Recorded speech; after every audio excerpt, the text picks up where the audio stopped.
This is Believe in Buckeyes. I'm Brian Browning with All American Chinny Checkwa. We got a really good show for you guys. A little interesting. We got some football. We got some football in the future to discuss, man. All kind of things. But Chim, go ahead and tell them about Bet Online, as this show is brought to you by Zach Company. Yeah, so Bet Online is your most trusted betting platform for everything football, and we got a lot of football coming. The preseason is here. College football is here. There's an opportunity now to if you really know betting, winner take all, $300,000 NFL Survivor pool for this upcoming season. There's also an online casino, so you can go play blackjack, poker, a lot of ways to potentially make some money. You just got to put some money up. So you head to the website today, use the promo code BLEAV, that's BLEAV, to get in on the action. It's Bet Online where the game starts. And if you're having any issues with gambling, always feel free to reach out to 1-800-GAMBLER. They're 24/7 to help you out anything you may need in that category. But, hey, one quick thing about the Bet Online ad, man. Hey, this is an old saying, but it always rings true. You got to know ball, man. If you want to get in there and win that $300,000, you got to know ball. And, you got to take it from there, man. That's like who you think is going to start for the Pittsburgh Steelers? Pittsburgh Steelers? Fields or Russell Wilson? I think they're going to start Russell Wilson because I feel like that's kind of what they brought him there to do. Like, how they kind of, they kind of shook hands. Like, look, you're going to be the starter, right? You're going to bring this guy in, but don't worry, we're going to make you the starter. And only thing I really care about with the Pittsburgh Steelers is that whoever quarterback they play very bad against the Browns, and we win. That's really what matters. Like, who's going to play the worst against the Browns? That's who I pick to be the star. Obviously, so I'm kind of leaning towards Russell Wilson, right? Exactly. But we got a good one for you guys today, man. Obviously, we got some camp news. We got some updates there. Biggest update is that Coach Day named the starter. Will Howard will be the starter of the 24-25 team starting off the season. We'll see how it goes from there. But, Jim, man, it's something I want to, I guess, kind of get into, man. Really wanted to get into this because it is coming relevant, very relevant. And I'm talking about weddings on Saturdays during the college football season, man. I mean, they happen, right? I mean, what's your, what's there was a tweet that kind of went viral, and there was I don't know if it was a man or a woman. The name was Fred, but you never know. You never know. It's Twitter. You never know what's behind it. But the tweet said, "I can't stand the no wedding during the football season crowd." Right? You're like, grow up. You're 26. It's time to get past that. But yeah, I disagree with that. I think, people, right? You know who you're inviting to the wedding. You know your family. You know the type of people that you hang around. And if they're college football fans and passionate college football fans, then you know what you're getting into, right? Because they've been college football fans probably before y'all met. Yep. They've been college football fans probably their entire life, right? Mm-hmm. So now what you're telling them is, put that to the side because we decided to create this union. When there's an opportunity to work around that. I feel like it's not all or nothing, right? There's bye weeks, right? Right. there's during the week opportunities as well. That's right. Right? Forget about work. It's college football season, right? So I don't know, man. I think you have to know your personnel. That's really you have to know your personnel. That's what I think is most important. Yeah, I think that makes sense. I mean, if you're a basketball family, go ahead, get married in October, all right? If you guys like to get as a group like to get together and watch some baseball, I mean, I think the playoffs are still going on around in October, but a lot fewer games going on. But if you're a college football fan, you might want to be careful, towards the start of September and just kind of run that throughout the rest of the year, man. But we got some info here that essentially the not.com says the most for this year, for the 2024 year. The date where the most people are getting married is October 12th. And I'm just going to read the list of games that is taking place on October 12th. You have Ole Miss at LSU, Florida at Tennessee, our Buckeyes, Ohio State, is going to Oregon. You got Penn State at USC. Oof. And then also another huge rival, Texas at Oklahoma. Mm. So that's all on one day, October October 12th. And I repeat, the most weddings for the 2024 year is going to take place on that date. I'm going to tell you right now, it's going to be a lot of mumbling through vows. some lost jewelry when it's time to pass those rings up. Yeah. Some things are going to take place on October 12th with some guys, I'm going to say losing, not paying the most attention, right? Yeah, so you got to know your personnel. So we get on coaches all the time Mm-hmm. for not adjusting to what is coming, right? Right. And we as individuals got to do the same thing. Like if you have a wedding already set, say it's already set. At this point, a lot of the October 12th weddings are set, right? There's nothing you can do. You can't change it. Well, you don't want to lose because a wedding is expensive now. That's right. Right? And you want to get the most out of that money. Mm-hmm. So let's just cater to the fact that it's October 12th and there's a lot of big games. Put some big screens in there. Let people be updated on the score. That's right. That's right. Let them be eating and also be getting updates. The waiters and the waitresses should have their phones. Some of those games playing on their phones. So while they're going around giving out the food, people can also get a little update on the game. Like just make it. Let's make it the best experience possible, right? I don't think you have to shy away from the fact that college football is there. You get married on the right foot. Be able to support your team while also coming together as a couple. And and it's a wedding, right? I'm gonna say this: you're supposed to only do it one time, right? So if you do it right, set the date right. Don't set it in the middle of college football. So you quick story. My brother, I got one brother. Yeah, he's a good brother. I love my brother. Older brother. He's older than about close to 4 years.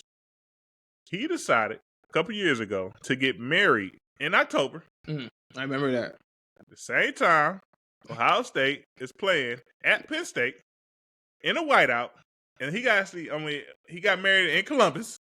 Now, his wife doesn't care about football, but he know I'm a college football fan. He's a college football fan, and he pulled that trigger. And I was the best man. I did my duties to the best of my abilities, but just know part of that night, I was elsewhere on my phone, watching clips, catching updates, and making sure that we beat the Nittany Lions. Because, as you know, Penn State, we got to keep them.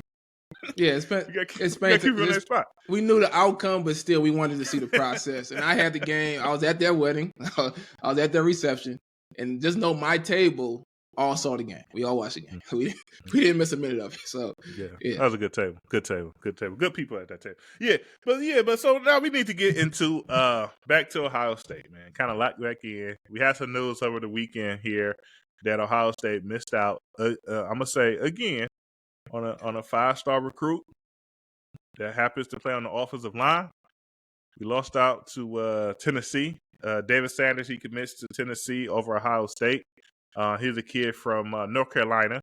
And if you've been following Ohio State recruiting for the past handful of months, this guy's been big on our board. Someone that we've been, really recruiting tough. I haven't seen, I believe they had, it was the softball team. They had the softball team making like videos for him when he came on this visit. Like, commit here. Like, really kind of leaning in, trying to get David Sanders to become a Buckeye. And we struck out. Yeah. It happens, right? Like, and I guess, there's fans are up in arms because they feel like it's happening over and over again, specifically for the offensive line. And I think it's somewhat of a fair criticism, especially for, guys of this caliber, right? If you look at our current offensive line and where they're at in terms of, their year, right? A couple years down the road, these guys are likely going to be gone, and you're going to need a new crop of offensive line. And David Sanders was a guy who really looked like he has the opportunity to be a left tackle. Like there's a difference between some of the other positions and being able to play that left tackle position. You want to be able to get a guy like that. But at the same time, man, in this day and age, the way college football is set up today, it's hard to get some of these guys, especially out of state, at that position, who are highly coveted by other teams, who recognize their talent, who are going all out. And when you're Ohio State and you're getting 5 stars and you're the number one recruiting class and you're getting guys at every single position, here's the reality. all of those guys are going to command a certain price. And at some point, I don't care how much money you think Ohio State has, Oregon has, whatever. At some point, the money runs out. Mhm. And it's hard to go get a guy like you manage a budget, you want to pay all these guys market value or whatever, but then when there's that one guy that a team will pay a high price for, it's just hard to match that level. And then there's other factors involved. I'm just talking about the monetary factors, but there's other factors involved in terms of how close are you to home, Yeah. where your girlfriend goes to school. Like there's a lot of other factors. So I think it was going to be a tough get regardless. I think the biggest thing is what does Ohio State do in terms of making sure they secure the future of the offensive line? And I mean, that's a question for you. Like, what do you think Yeah. they do moving forward? I think this was a big miss, but I think it was kind of trending this way for a while. Yeah, it was trending. I mean, I think even on his visit, right? I think we was essentially behind Tennessee, and essentially, obviously, we finished behind Tennessee. So who knows what was going on between there? You would imagine he was probably asking for a lot, right? Like they Yeah. probably offered something. He probably was looking for a little bit more, like you say, to get him to commit. Especially if he already kind of moving off to school where he's already essentially favorite to be. In the sense that I guess the future to me, I don't know. I just went to a practice and I just watched Ian Moore. I just watched the Armstrong twin play left tackle, Ian Moore playing tackle at that position. We already had seen Luke Montgomery, how he played his freshman year at the tackle position. I watched him. I watched him enough to know that he could do it, right? I know he's in some competition at the guard position, but I watched him, and I know that he is very a highly capable player. So to me, like I said, I always say, I'm not always up in arms, the biggest one to kind of be upset where the high school kid went. I know Justin Fry is feeling some heat from Buckeye Nation, saying, hey, he's not really recruiting. But you just have to really just remember, just the season ago, we was kind of a big question mark about who was going to play the left tackle for Ohio State. Yeah. And he pulled a guy right from the West Coast from the tackle position and Josh Simmons and brought him right in, and he kind of plugged in and he started the left tackle position for us the entire season. We just got a guy come in the transfer portal at the center position. So essentially, with Seth McLaughlin out of Alabama, so essentially, I'm not really concerned, right? I see Buckeye Nation is always asking, we're tough on everything, right? We want to be top tier, we want to be the best and everything of the nature. You got reports coming out that Ohio State is not offering enough guys. I think that, they was comparing Georgia to Alabama and saying Georgia and Alabama each has offered 40 guys on the offensive line. I think we only had like 16. And it was just like, what does that mean, right? Well, and that's, what does that mean, right? Yeah. So obviously they got different strategies when it comes to this. But in my thing, when it comes to offensive line, I always say most guys are going to go where they're comfortable.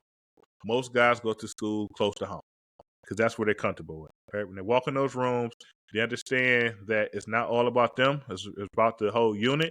And so what that means is they're going to have to come in, they're going to have to develop, and they're going to have to kind of grow as a bunch to kind of get better if they want to be good enough to play for the school, let alone to be good enough to go to the NFL. So you see that. A lot of offensive linemen, they're in the South. They go to the school in the South. David Sanders from North Carolina, he went to a school that's essentially directly, west in Tennessee, not very far from home.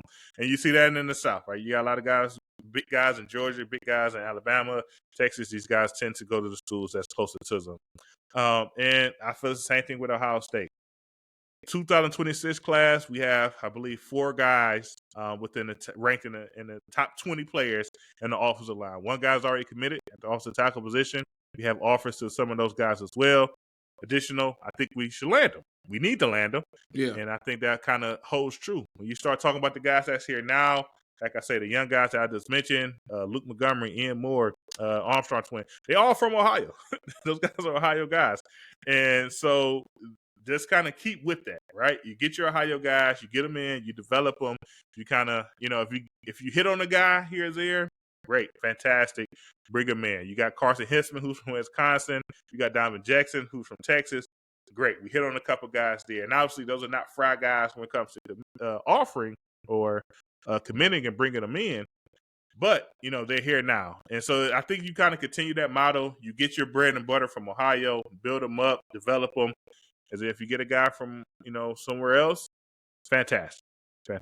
So Yeah, and I mean, you made the point that a lot of the offensive linemen may be different than a lot of the corners and the receivers, safeties.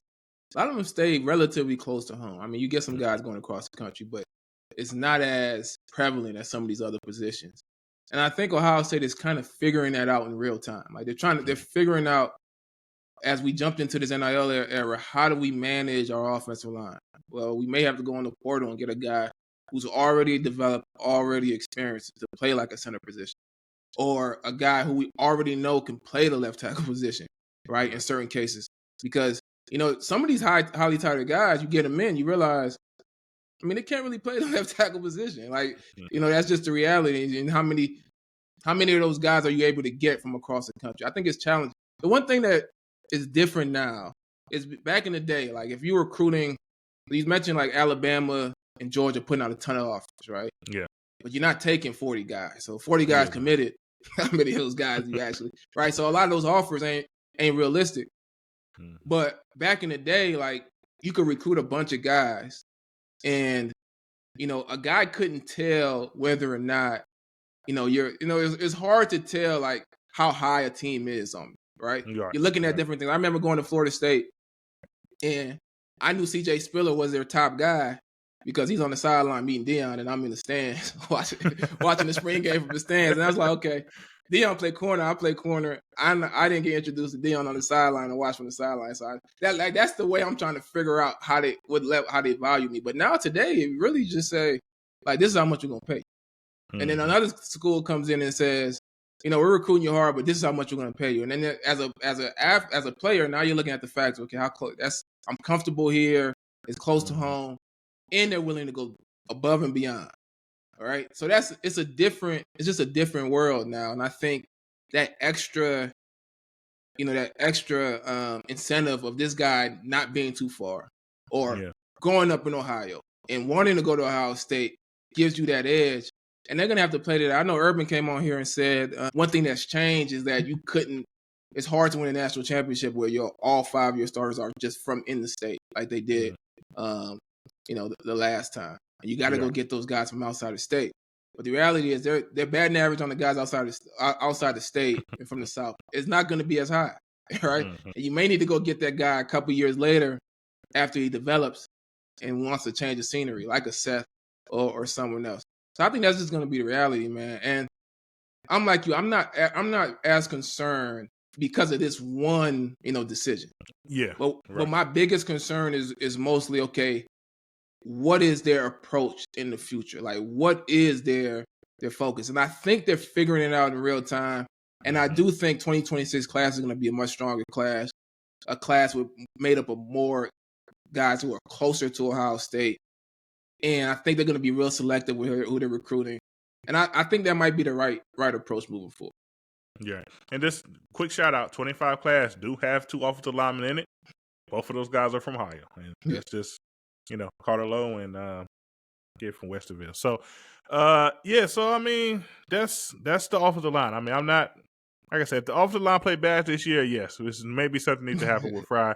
But I think they'll have a good year. They got a lot of vets. I think they got some guys behind them. And, we brought these guys in for a reason. Develop them, get them out there and see how they go from there, man. So, got some announcements from around Ohio State. The captains were named. Captains list go Travion Henderson, Emeka Ibuka, Cody Simon, and Jack Sawyer are the 4 captains for this season coming up. Any surprises? I got one surprise. I don't know if it's so much a surprise. I think all those guys seem like guys who should be captain. Right? Yeah. So nothing based on the guys who were chosen. So congratulations to those guys.